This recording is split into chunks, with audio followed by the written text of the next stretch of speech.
May the Lord bless His words. Let's come to the word in prayer. Lord, we thank you so much for this morning once again. We thank you, Lord God, for the opportunity to learn something from your word this morning. Lord, may you be our teacher.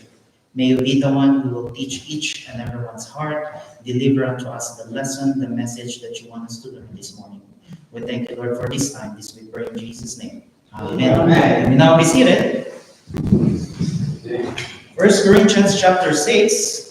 Last week, Kuya Lito was able to share to us a lesson. Amen. If you guys remember, church discipline, right?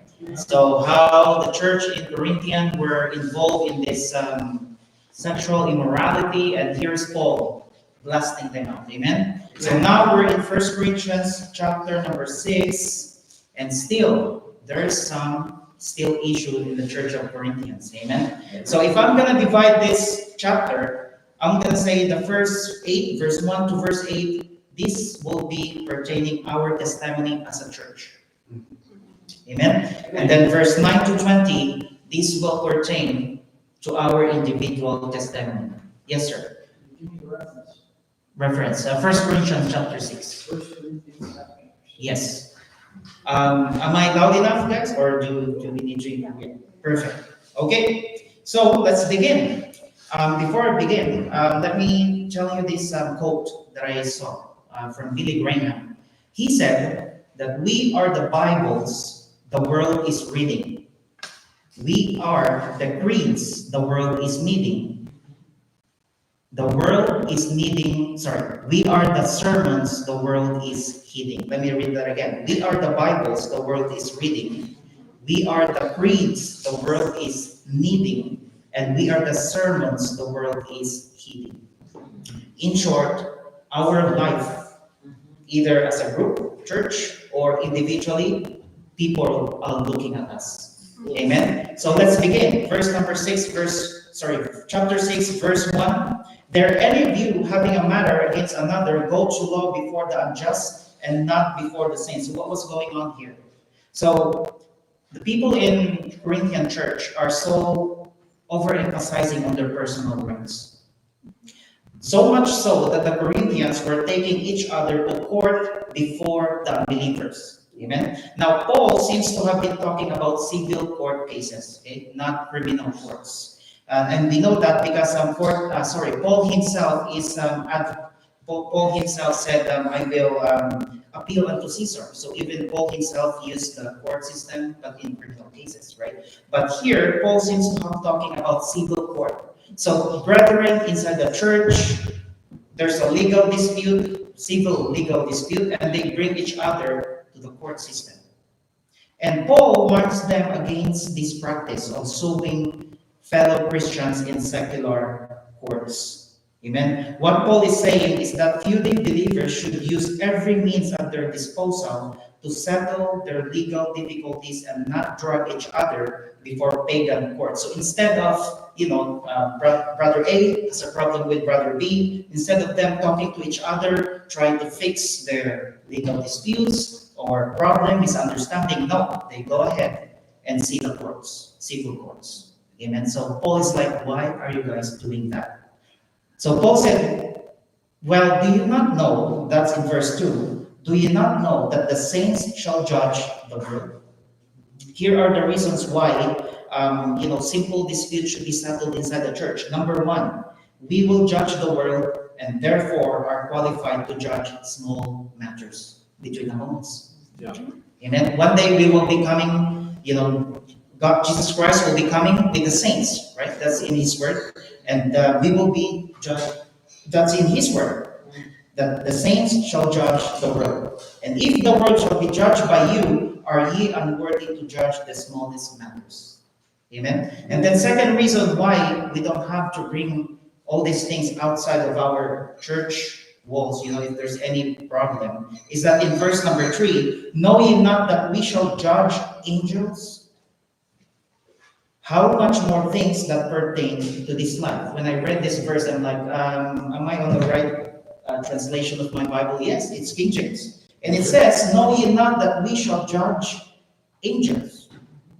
You guys are reading the right verse. Amen? We will judge heaven's angels one day.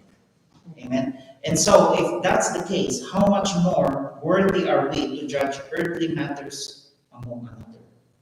Amen. That's in verse 3.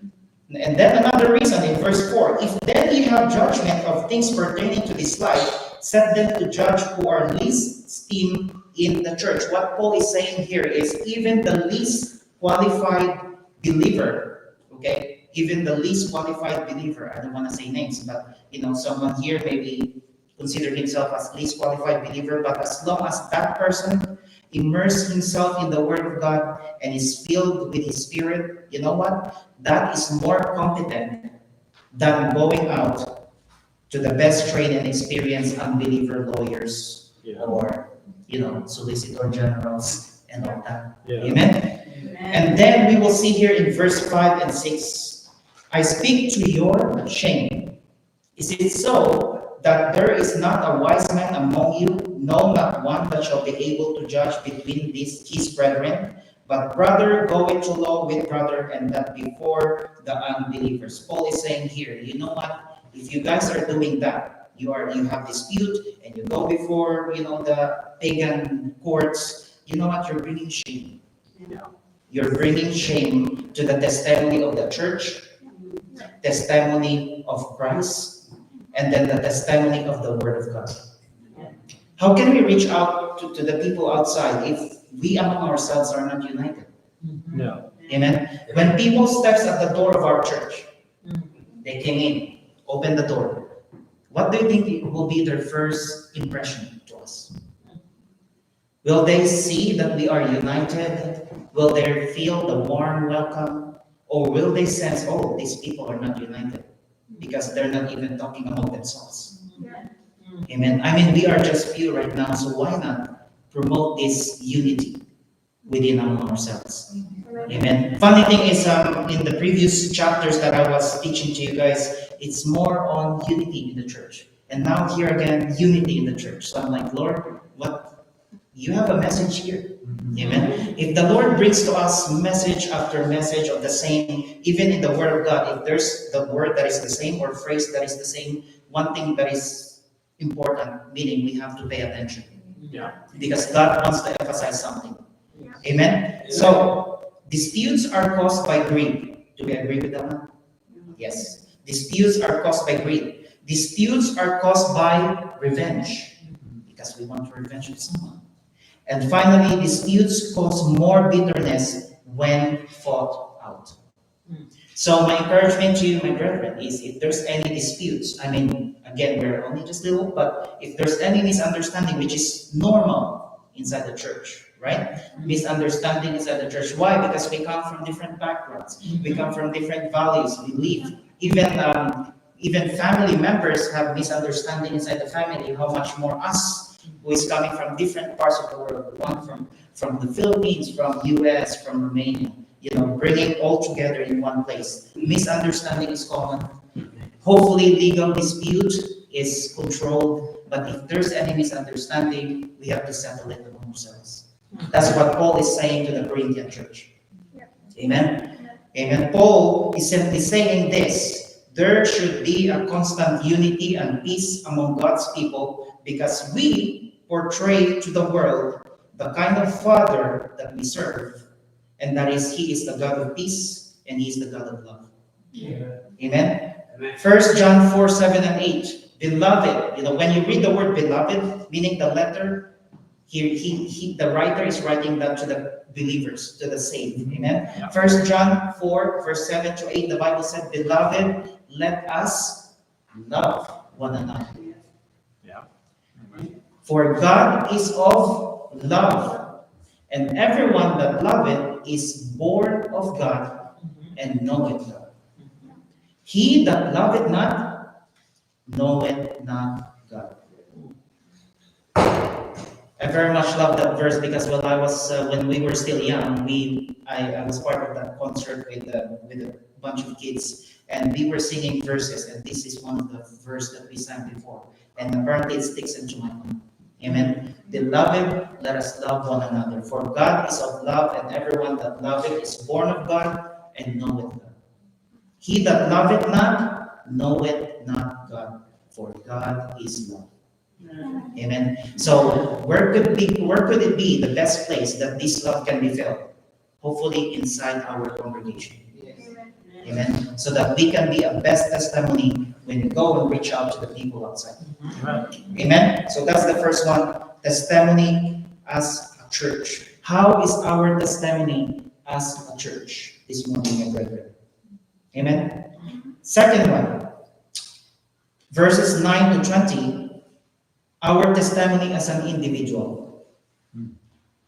Now we're going to go to the individual salvation that you guys have encountered with the Lord Jesus Christ. Amen. First, 2 Corinthians 5:17. Therefore, if anyone be in Christ, he is a new creature. All things have passed away. Behold, all things have become new. My dear brethren, is there a change of life since you got saved? Yeah. Amen. Amen. Verse 9 of 1 Corinthians chapter number 6, the Bible says, know ye not that the unrighteous shall not inherit the kingdom of God? Be not deceived, neither fornicators, nor idolaters, nor adulterers, nor effeminate, nor abusers of themselves with mankind, nor thieves, nor covetous, nor drunkards, nor revilers, nor extortioners shall inherit the kingdom of God. In verse 9 to 10, Paul lists the character traits of the lost. Amen. And apparently, there were Corinthian Christians who were involved in many of these sins in the past. So in the past, before they got saved. How do we know that? That's in verse 11. And such were some of you. I mean, English is not my first language, but I know were means past tense, right? Yeah. And such were some of you. So Paul is saying, now you guys, these are your life before. Right? And may I ask that question to you? What was our life looks like in the past before we get saved? I'm not saying to revive that past, okay? What I'm trying to say is, can you try to just kind of go back to the past and think, what kind of life do you have before you got saved? You don't have to tell me, okay? That's between you and the Lord. But with that in mind, let me just proceed because it will be connected as we go on to this individual testimony, okay? Paul is saying these things, these character traits here that are sexual immorality, all this list here, there were the character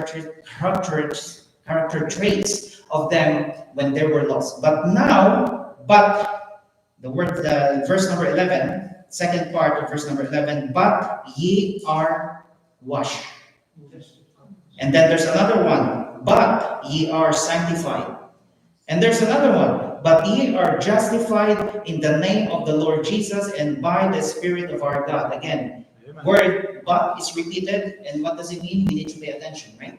But ye are washed, but ye are justified, sanctified in the name of our Lord Jesus Christ. What was Paul is saying? Yes, that was your life before. Let me remind you that that's your life before. But now, when you receive Jesus Christ as your Lord and Savior, ye are washed, ye are justified, and ye are sanctified. Well, brothers and sisters, it doesn't matter what kind of life do you have before. For those who are listening who are not yet saved, or is not yet sure if they have surrendered their life unto the Lord. Maybe you're thinking, well, I'm beyond forgiveness because I have done this sin, because of this great sin that I have in my past. May I tell you that nothing is exceptional, or nothing can be covered by the blood of our Lord Jesus Christ. Amen. You can be saved. You can be washed. You can be justified, you can be sanctified, and that is only through our Lord and Savior Jesus Christ. Amen. Amen. This is the good news of the gospel. The sinner can be washed, sanctified, and justified through faith in Jesus Christ and by the Spirit of God. This is a description of the new birth. Amen. He can be born again by God's amazing grace in Jesus Christ. Amen. Amen. So, again, let's examine ourselves and ask this question. So after thinking of your past, right? That's my question to you a while ago. Think of your life before you got saved. Then, let me ask you this question. Did you truly come to the saving knowledge of our Lord and Savior Jesus Christ? Or to put the question short is, are you truly saved this morning? The Bible is, be not deceived. You know, the enemy can plant something in your mind to think that, oh, you're saved. Don't worry about it, you're saved. But Are you truly saved this morning? Amen. Be not deceived according to the Bible. When a person is saved, he is changed from the inside and out. He will no longer live as he did before he was saved. Now, I'm not saying that we are all perfect, that I am holy, I am exception, I don't commit mistake. No, I'm not saying that. We are still in our human flesh. Amen. But what I'm trying to say here is we are no longer comfortable if we are outside of the will of the Lord. Amen. If we sin, this conscience is pounding our heart. Amen. God pricks our heart and our mind saying, child, that's not right. You are outside of my will. Amen. Are we experiencing this? And then the Bible said, whom the Lord loveth, he chastens. Are we experiencing chastening?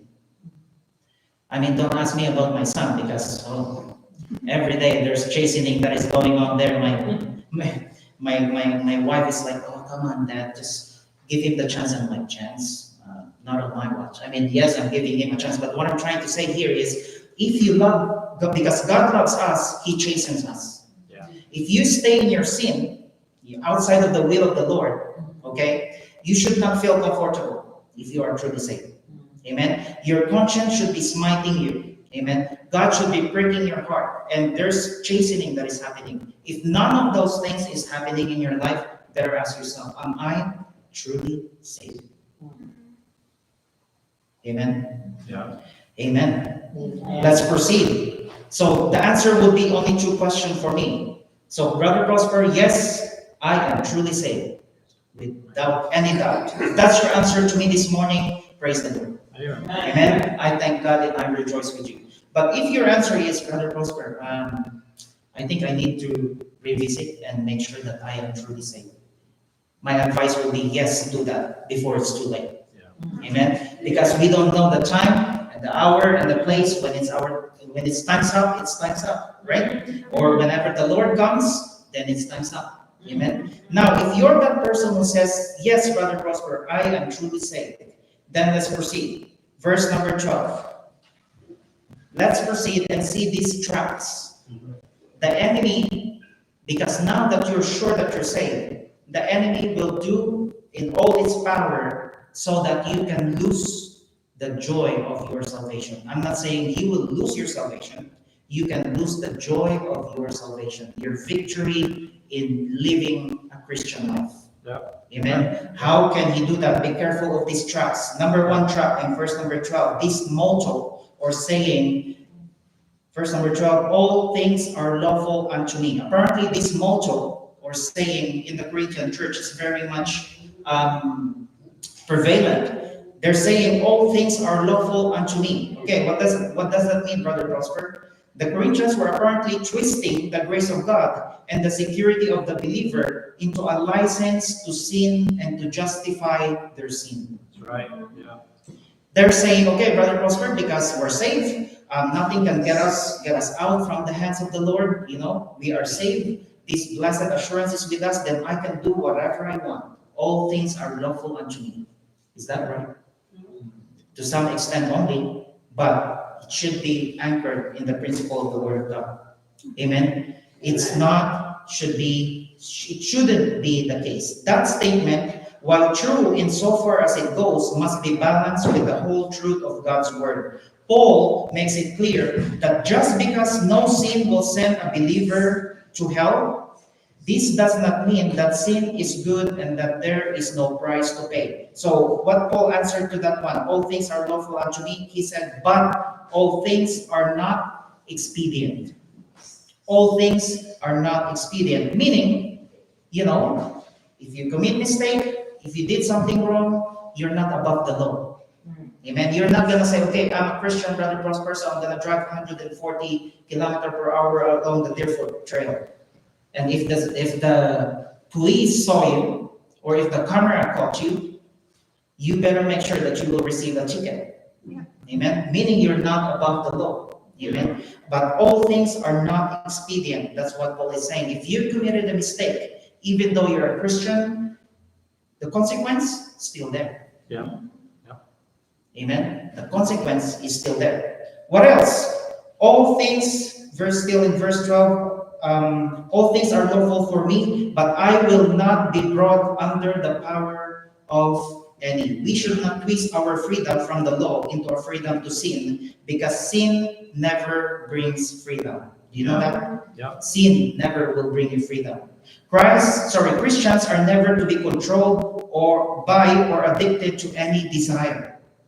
Okay, that's in the last part of verse number 12. Except that our desire should only be towards the Lord. Amen. 1 Corinthians 16:15. I tried to search in the Bible the word addicted. Because, when we heard the word addicted, in our mind it's always negative, right? But let's open our Bible. 1 Corinthians chapter 16, verse 15, if I have it right. The only one word in the Bible that has the word addicted. Yeah, you're right. You guys are there? 1 Corinthians chapter 16, verse 15. I beseech you, brethren, ye know the house of Stephanas, that it is the first fruit of Achaia, and that they have addicted themselves to what? To the ministry of the saints. Amen. That where should be addicted with. Yeah. Yeah. Doing about the business of the Lord. Amen. Amen. So, and then of course, in Romans chapter 6, verse 15, when this Corinthian church using their license as a say to do the unjust, to do mistake, Paul is saying here to the Romans is that what then? Shall we sin because we are not under the law? What did Paul say? But under grace? God forbid. Amen. So that should not be our license to sin, but it should lead us back to the right track in serving our Lord. Amen. Amen. That's the first trap. The enemy can say to you, okay, brother, okay, sister, now you're saved. You can do whatever you want because you're saved, right? No, that's not the case. Be careful with that trap. Okay. Number 2, they have this another motto or statement. That's in verse number 13. Meats for the belly, and the belly for meats. Okay? What does that mean?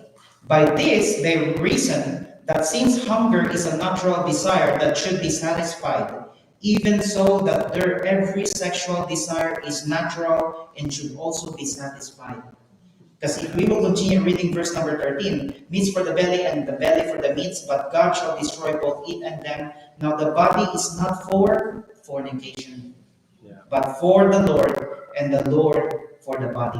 They're saying, well, it's like, when you get hungry, you will eat. So our sexual desire should also be satisfied. Paul blasted them out by reminding them that God will destroy the sinning bodies, and that the body is not for satisfying earthly sexual desire, but for the Lord to be used according to what He desires in your body instead.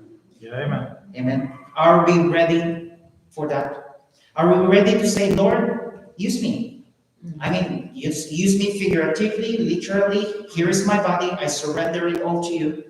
Use me according to your will. Where are we? Okay, where do we use our eyes? Oh, be careful, little eyes, what you see. That's a song from the preschool, right? Oh, be careful, little eyes, what you see, for the Father up above is looking down with love. Oh, be careful, little eyes, what you see. Where do we use our hands? Where do we use our feet? As a church body, how do we function to give God glory? Amen? Amen. And then, now that we are aware of these traps that the enemy might set before you, you should be aware. Amen. You should be careful. Our salvation is not our license to sin.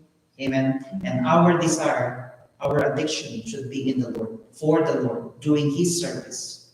Amen. And then in verse 15 to 20, we'll see here that the body of the Christian is to be used to glorify God. Yeah. Verse 15, know ye not that your bodies are the members of Christ? I mean, I'm not the one who is saying here. I mean, I'm just reading from the Word of God. Okay. Yeah. If you have something wrong with this one, you bring this one to the Lord. Amen. Know ye not that your bodies are the members of Christ? Shall I then take the members of Christ and make them the members of an harlot? God forbid. Amen. When we get saved, we have been joined as one with Christ and are therefore never to be joined as one in sexual sin. Amen. But he that is joined, in verse number 17, but he that is joined unto the Lord is one spirit. Amen. So now that we are saved, then we are now part of the body of Christ. Then we ought to give God glory in everything that we do. Amen. And then in verse 18, I want to spend a little bit of time here in verse number 18. I mean, only short verse, but it's really powerful. Verse number 18, flee, F-L-E-E, flee fornication. Every sin that a man doeth is without the body, but he that committed fornication sinneth against his own body. Yeah. Okay, let's dissect this one. Flee fornication. Flee, the Greek word that translates flee suggests that one must continually running. Continually running. So when they say flee fornication, you should be continuously running away from any sexual immorality. Continuously running. You don't stop. That's the word flee means. Because if you will stop, it will catch up to you. It's always catching up to you. Amen. And especially in our current day and age when everything is so changed from the past. Amen. From the way we dress ourselves, from men, any gender you are, from the things that we can see in our social media, we indeed should continuously flee from fornication, from any sexual immorality. Fornication actually is sexual immorality among singles. Adultery is sexual immorality among couples. But really, when we read here this verse, the fornication here covers every immorality, sexual immorality as a general. Amen. So Paul is saying, flee fornication. Why? Why do we need to do that? Because every sin that a man doeth is without the body. When I steal to someone, I'm committing a sin to that brother, to that person, right? If I kill someone, I'm committing a sin to that person, right? But if I do fornication, you're sinning against your own body. Your own body as a person and your own body here as a church. You're affecting the whole church. Yeah. Amen. That's why when in the Old Testament there was a scene in the camp. I think that's during that's outside of my study anymore. But one time the people of Israelites went to war, and then even though they have the right number, even though their enemy is only small, at the end of the day they lost the battles. Yep. And the Lord said, "Okay, come, I'll meet with you." And so they came. And the Lord said, there's a sin in the camp. Yeah. There's something wrong inside the church. That's why you lost the battle. And so they tried to dig up, and they found out that there's a graven image that someone is hiding inside his tent or her tent. That's the cause of their defeat. Even though there's so many, even though it looks like they're going to win, but they lost. Amen. Is there a sin in our camp right now? I mean, it's only you who can answer that question. It's only you and the Lord. And my encouragement to you is to get that right with the Lord. Yeah. Amen.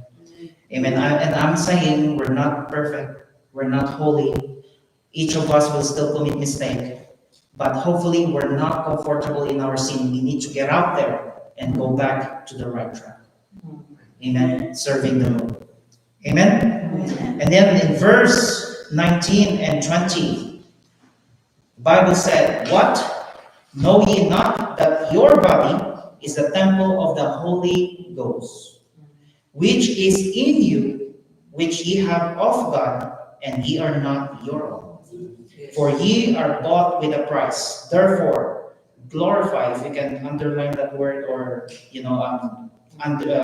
highlight that word. Therefore, glorify God in your body and in your spirit, which are God's. My dear brothers and sisters, a great reminder from Paul, from the Word of God, saying that our body is the temple of God, indwelled by the Spirit of the Lord. Amen. We are bought with a price when Jesus Christ died on the cross. And hence, this body is not our own. Therefore, we should be saying, "Lord, use me." Use me to whatever your purpose. Use me to whatever your plan for me. You know, what's our purpose? Why we are here? Amen. The Bible is clear to give God pleasure, to give God glory and honor and power and praise, because He will not ask those stones to glorify Him, right? It's us should be who will giving Him glory. But Lord, what's your special plan for me? Amen. And are we, when the Lord revealed that to us, are we willing to say, yes, Lord, I will follow what's your plan for me? Or, Lord, you really want me to go to this country? They're beheading the missionaries there. You know, if the Lord says something, we have to obey, we have to follow. Because He will be the one who will take care of us. Amen? Amen. While some believe that the doctrine of the eternal security of the believer would lead believers to sin, this truth is used by Paul to turn us from sin. Yeah. Amen? So, our salvation should always be a reminder for us that, we should not be staying in the sin. Amen? Our testimony, going back to our testimony as an individual. When I heard the song, This Little Light of Mine, even again, the small little ones knows this song. You guys know the song?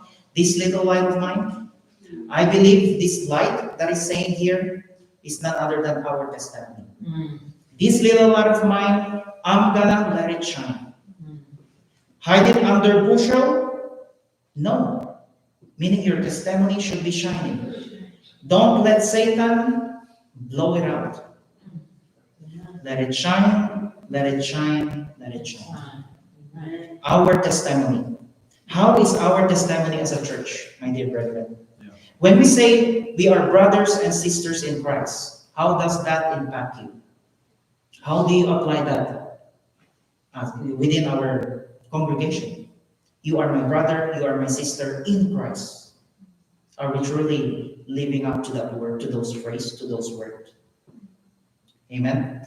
Are we working, my fellow brethren in Harvest International Baptist Church, are we working towards maintaining unity and peace within our assembly? Amen. Because again, people are looking on our testimony as a church. Amen. Number 2, how is our personal or individual testimony? Your answer is that between you and the Lord. Amen.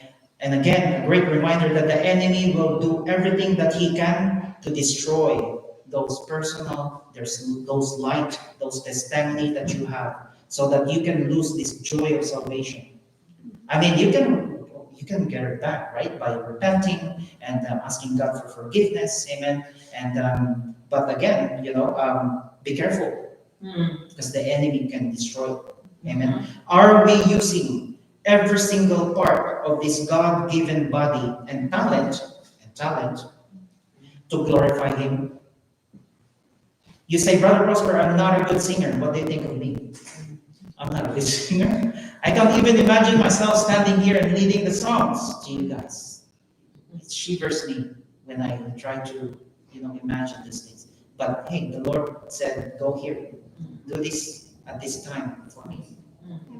And I said, Lord, whatever you plan for me, then it shall be done.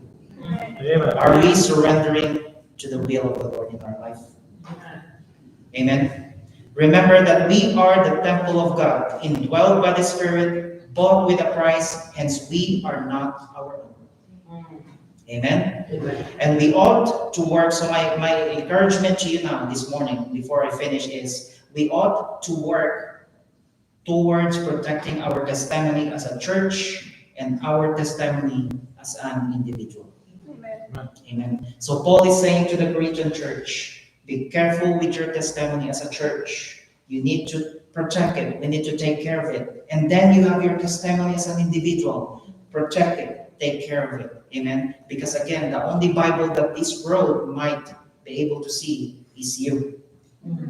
Amen. And that can be your ticket so that you can open up the Word of God to them and share them the gospel of our Lord and Savior Jesus Christ. Amen. Amen. Amen. 1 Corinthians chapter number 6. How is our testimony as a church and as an individual? Amen? Amen. Amen. Thank you. And that's it for me. If you have any question, I mean, this is Sunday school, it's not preaching, that's teaching. If you have any question, or additional, or concerns? No? All right, let's close in the word of prayer. Lord, we thank you so much, Lord, for this time. We thank you, Lord God, for a great reminder of the power of our testimony, Lord, as a church and as an individual, as we reach out to the lost world, Lord God, to the lost souls. Lord, I pray that we may be ever powerful, effective, Lord God, through our testimony. May you protect our church. May you protect our testimony. Guide us and lead us, Lord God. We thank you, Lord, for the lessons that we have learned from your word in this time, Lord. Thank you, Lord God. This we pray in Jesus' name. Amen.